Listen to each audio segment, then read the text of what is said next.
First rounds with the Disruptor X, a name straight out of the early 2000s.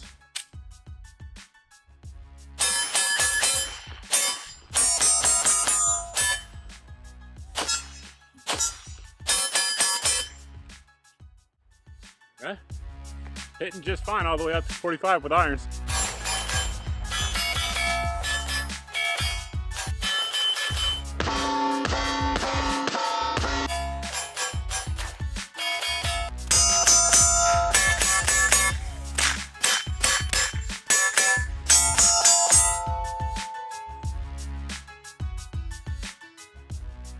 Welcome back everyone. As you probably guessed, we're going over this pistol in my hand right here in today's video. It is the Girsan MC9 Disruptor X. So there's a lot to that name, and basically what is it? The MC9 series has been around now for years from the folks over at Girsan, and actually has seen very widespread law enforcement adoption in Europe. So it's very popular over there. But basically those pistols all look very similar. The base model has like a 4-inch barrel, but otherwise looks pretty much identical to this. And then the Disruptor X added the threaded barrel, lengthened it a little bit, gave you a little bit longer sight radius, kind of added the lightning cuts and stuff like that, and then also gave you the optics cut slide. So that's what the base pistol is. And basically this was sent out to me by the folks over at Girsan. I actually didn't request it. Normally I do. It just kind of showed up, and I was like, hey guys, do you know that you sent this to me? And they're like, yeah, check it out, let us know what you think.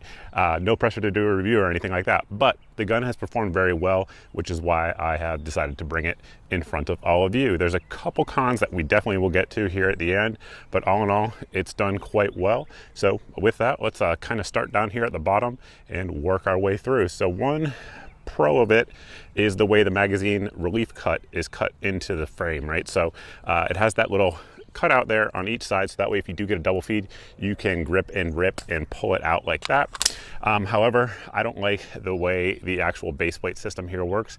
Let me explain. So this is obviously a full-size gun. Like I said, a lot of the MC9s out there are basically very similar to this, except cut right here, but otherwise the same. They take the same magazine, and the magazine they chose to use is a standard capacity 17 round magazine, which I am totally good with. However, they don't make it flush fit on the frame. The frame itself is cut for like a 15 round mag, and then they have this sleeve on there, as you guys can see, to actually give you the grip that you get when you purchase or get your purchase there on the frame.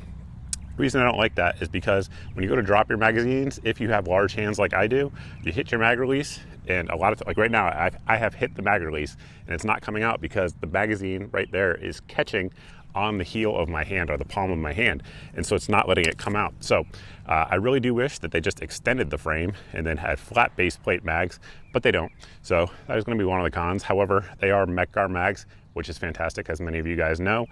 These are pretty widely available. Again, the MC9 series has been around for a few years now. Places like, I actually don't think I can say it on YouTube, but there's a lot of places you can pick these up, and they're relatively affordable. They're around the $30 mark for the actual standard capacity magazines. But again, I do wish they would just make the frame a little bit longer and make it fit in. If this was like compact size gun or something like that, then I would kind of get it, but it's not. That is the standard configuration with the 17 round mag. Anyway, continuing on up, the grip on there, kind of standard in terms of texturing. It's fine, it's not gonna slip around on you. However, I do wish it was a little bit more aggressive, both on the front there and on the rear. Now, one funny part, the reason I'm smiling, looking at the back strap there, is that it does come with 2 back straps. This is the large back strap that I put on there. And you know, like I just mentioned, I have relatively large hands, so that gives me a little bit more space to fill in there, which I do like. However, as it came from the factory, the back strap, the hole where you actually drive the pin through, wasn't completely drilled in. And when I did it, when I was swapping it out, I thought I was like losing my mind because the pin wasn't going through, and I was having to hit it with the hammer way harder than you normally should have to. And it was only then that I actually looked, and in fact, it wasn't drilled all the way through. So I got my drill out, drilled it all the way through, and we were good to go. But that definitely is something that you don't like to see. I like to see it, you know, as it should be from the factory. Controls on the gun are going to be our slide lock and slide lever here, which are very well done. I didn't have any issues accidentally hitting it either way, so we didn't get any false slide locks and we didn't get any failure to lock back, which I definitely dig. Ambidextrous, and our magazine release is reversible. It is not ambidextrous. Again, that is my preferred setup. And before we continue on forward on the frame, we do want to thank the sponsor of today's video, and that is the folks over at 1775 Coffee. The folks over at 1775 Coffee actually just dropped a new starter kit, and maybe you've seen that new launches oftentimes sell out, but if you still haven't tried 1775 Coffee yet, this is your shop, because they've just launched their kit and the first drop is limited to just 1,000 units. This starter kit isn't some dinky sampler pack. It's a full-on pack of caffeine freedom, including a bold dark roast that hits harder than a CNN fact check, a smooth medium roast for strength without bitterness, and a vitality mushroom coffee for clean energy, laser focus, and zero crash. All single origin, small batch, mold free, and toxin free as well. Plus you're also getting a gold spoon clip, because freedom isn't scooped with plastic, a frother strong enough to stir up your coffee and your mother-in-law's political opinions, and a black 1775 tumbler that says, "I don't take life advice or caffeine from a woke sea witch." That's $170 worth of coffee and gear, yours for $99. This is for the ones who have been watching 1775 blow up on Rumble, wondering if it's actually worth it. Spoiler alert, it is. So just head over to 1775coffee.com/GNG and grab your starter kit before they're gone. Bold beans, clean fuel, and a morning routine that stands for something, just like Rumble does. Start your day with a coffee that actually backs what you believe. With that out of the way, let's continue on up the frame. Another sort of con, if you will, that I'm going to point out on this pistol, but it really goes for a ton of pistols. If you guys watch this channel, you will have heard me say this before. The checkering here stops down here at the grip, and up here it's just kind of smooth. But especially with your support hand, whether you're right-handed or left-handed, a lot of the bite that you get into the pistol with your support hand does come in that area, and you definitely would get more if it was textured. So if they do come out with a Gen 2 or something like that, I would definitely like to see more texturing all the way up here and continuing forward up to the dust cover as well. Continuing on to the trigger, so we will make sure that we are clear, which we absolutely are. It has your traditional striker safety on there, that it will not fire unless you pull it, so you can pull as hard as you want, and nothing will happen unless you actually press that safety in. So the take up, it's got some feedback to it. It's not like just nothing pulling in air. So you have some tension, and then you get to a very definitive wall, and then you pull through, and it is a very crisp 6 pounds. So 6 pounds is relatively heavy. Like I said, these are a duty oriented firearm. However, it is extremely crisp. So we'll check our reset. Very good, very tactile, very audible, and you're back on the wall. And as you can see, not a lot of movement, but right at 6 pounds. So in my opinion, there's absolutely nothing wrong with that trigger for a duty style handgun. And then of course you have your reset once again. No issues at all with the trigger guard. One thing, the trigger rather, I should say, one thing moving on to the trigger guard, I think it would probably be nice if it was a little bit larger. It's roughly the size of a Glock trigger guard, which a lot of people kind of think is, you know, the standard, and I kind of agree with that. However, if you live in a colder climate, sometimes if you're wearing gloves a lot, it would be nice to have it a little bit bigger. And then up front there, we do have serrations on the front of the trigger guard, so if you're someone who likes to do that, then you can grab onto it as you like. Continuing forward to the dust cover, it does have 1913 rails on there, so that way any of the lights, lasers, accessories that you want to run on there, you certainly can do, and you guys have probably seen me doing throughout the video so far. And before we continue on up to the slide and get into that, we're going to talk about takedown real quick. It's exactly what you think it would be on this style of pistol. Basically, you're going to drop your magazine and then rotate this switch down 90 degrees, let it go home, point in a safe direction, pull the trigger, and everything comes off and comes apart just like you would expect. Of note, we do have a striker safety in there, so once again, unless you press that trigger, there is absolutely no way the gun can fire mechanically, which is exactly how you would want it as a shooter of a striker fired gun. So continuing on up to the slide, this one here does have a Cerakote finish both on the barrel as well as on the slide, and that finish on the slide is done over a nitrided finish. That's a very durable finish. You guys can probably see through photos that we rolled in, there's virtually no wear showing on this gun, and this gun has over 800 rounds through it as you guys see it right now. So very, very durable finish on there for sure. Continuing on up to the slide, you guys can see it's a scalloped type of slide, so that way getting in and out of holsters is going to be a little bit easier. That's a bonus of it, if you will. And then you'll see that we do have these lightning cuts there all around the front. In my opinion, or my guess, if you will, is that's done simply to make the slide the same weight as the standard MC9, so that way they don't have to change up the recoil spring and things like that, and they have their proven reliability that they expect from the gun, while giving you that longer sight radius as well as the longer barrel. And speaking of the barrel, if we come back here, one thing you'll notice looking at the top of the slide is it does have a loaded chamber indicator. It has that open hole design, which there's pros and cons to. The pro to it is that you can obviously see down in there and see the brass if you have a round in the chamber. The con of it, particularly on an optics ready gun like we have here, is that if you are running an optic with that style of chamber indicator, it absolutely will kick more carbon back on your optic than it would with a different type of system for a loaded chamber indicator. Continuing back to that optics cut, let's talk about it. So this is going to be one of the cons of the gun for sure. As it sits right now, it has 3-dot white sights on there. Nothing wrong with that in my opinion. It's just fine. However, when you go to actually remove your plate to mount an optic, you will remove your rear sight. Now, I know from feedback of viewers here on the channel, a lot of you actually prefer that and don't want to have a co-witness sight set up. However, for me, that is absolutely not my preference. I like to have backups because everything fails, at least in my experience anyway. Eventually it will fail. But when I went to remove this and install a couple different optics, one thing I found out that was actually interesting is that this is RMS pattern cut, not RMSC pattern cut.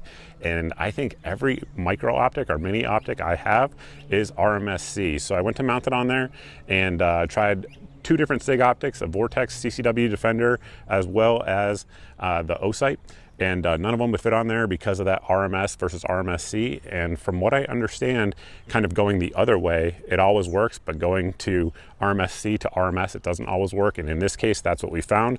I actually reached back out to the folks at Girsan who sent this to me and asked them about it, and they actually rewrote the text on their website because it actually said RMS, RMSC, and they changed it to just RMS because of what we found out there. So there definitely are plenty of RMS optics out there that will fit it. I just don't have any. So that is an improve, if you will. In America anyway, most of the RMS, RMSC optics that are used here are RMSC. So I think that would be a much more universal mounting solution, again, if they make a Gen 2 of this gun. And as we continue rearward on the gun, you'll see that we do have a striker indicator there on the rear. So if you guys see that striker indicator, that means that, of course, the striker is cocked, pre-cocked, I should say.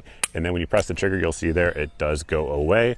And another thing I wanted to mention in terms of the slide was going to be the serrations. So especially because it is an optics cut gun, a lot of folks are going to want to manipulate the slide from the front, whether you do it from above or below. And the serrations there up front are actually quite grippy in my opinion, but they're small because of the scalloped out nature of the slide. Of course, they do that to make the mass of the slide the ideal weight that they want it to be, but it does hinder your ability to run it from the slide up front, depending on the conditions. You know, if your hands are really sweaty or something like that, you definitely could miss it. Back here on the rear, there's plenty to grab onto, but again, if you have that optic on there, if I had an optic on there, I personally would manipulate it with the optic, just due to the way those serrations are up front. I don't know that I would count on them in an emergency, if you will. And with that, I think I've covered all the features of the gun with one exception. That, of course, is going to be the barrel. It's just over 5 inches, cold hammer forged, has a nice wide feed ramp, as you would expect for a duty style gun. We've had 0 issues feeding hollow points. We used 115 grain S&B as well as 147 grain Fiocchi, and again, it ate them all up just fine. Those were, of course, courtesy of our friends over at Firearms Depot, but the majority of the ammo that we put through this gun has been 124 grain Minuteman munitions from our friends at Minuteman, who have been our 9mm ammo sponsor now for almost 10 years, which is crazy to say, but is true. And like I mentioned in the beginning, 0 malfunctions of any kind out of this gun. So that is why I'm bringing it to you guys here. Otherwise, if it was unreliable and had those little quirks that we've talked about so far, I would have just left it in the gun case and not brought it out for the review. But having 0 malfunctions on a gun that has a decent feature set is a good thing in my opinion, particularly at the price point. So the price point on this, of course, on YouTube, if you guys are watching, we can't mention price anymore. They say that means we're trying to sell guns, which I'm certainly not. But roughly it's going to be right around 400 units of measure, depending on where you live. And of course, what your units of measure are. Now it's going to be plus or minus $50 depending on a sale. Now the regular MC9s are going to be about $50 less than that, again, depending on where you are. So you get the added features, if you will, of the optics cut as well as the threaded barrel. One thing I didn't mention, speaking of that threaded barrel, in terms of reliability, is that we ran this gun suppressed probably about a third of the time, and had zero malfunction suppressed, which that is relatively difficult to do. Anybody who's tried to run suppressed pistols knows that with different types of ammo, it ate it all up just fine. So that really is another quiver in its case, if you will. So yeah, ran reliable, has a decent trigger. It has a 1911 grip angle. So if you like guns that point with that grip angle, then it's definitely going to be one that I think you might want to look at if you're looking at a gun in this price point. That said, this price point is so competitive right now. 2025, 100% is a gun buyer's market for sure. There's a lot of great options, but this one, despite the few things I said that I would improve for Gen 2, is a very good gun. Again, reliability is paramount in my opinion, and this one definitely has it, and has a decent trigger, has decent sights, all of those sorts of things. So is it for you? I don't know. It's up to you guys to decide, but mine performed well. So that's really all I have to tell you. If you guys have any questions about it, you can always post those questions down below in the comment section. If you like this type of video and you want to see more of it, make sure you hit the subscribe button. And if you've hit the subscribe button and you're still not seeing 2 to 4 videos a week here on the channel, then you are being censored by an algorithm. Easy way around that is to sign up for the email at the website here on your screen. This will get you put on 2 different email lists. It'll get you put on the email that goes out once a month, and that email only has all of my videos since the previous month's email went out, so that way there's no algorithm censoring your eyes from my content. It'll also get you put on the daily deals email. That email goes out pretty much every day and has 8 to 10 of the best deals that we find around the internet. So if this gun, this ammo, optics that are RMS pattern, or RMSC for that matter, are on there, lights, lasers, all of those sorts of things, if it is in the email on a given day, it's the cheapest that I know of anywhere for that item, because I've done the price comparison for you. So that way it saves you guys some time, because I've already done the looking, and saves you guys some money as well. Additionally, we have an SMS list that you guys can sign up for if you don't want email. You can sign up for that at the website here on your screen, and that goes out at most once a day, and it has either the best deal that we found around the internet for a piece of gear, gun, optics, etc., or it'll have a link to a new video that just dropped, once again circumventing the algorithm, letting you guys actually see my content. And with that, that's pretty much all I got for you. Thank you all for watching. I truly appreciate it, and I look forward to seeing everybody in the next video.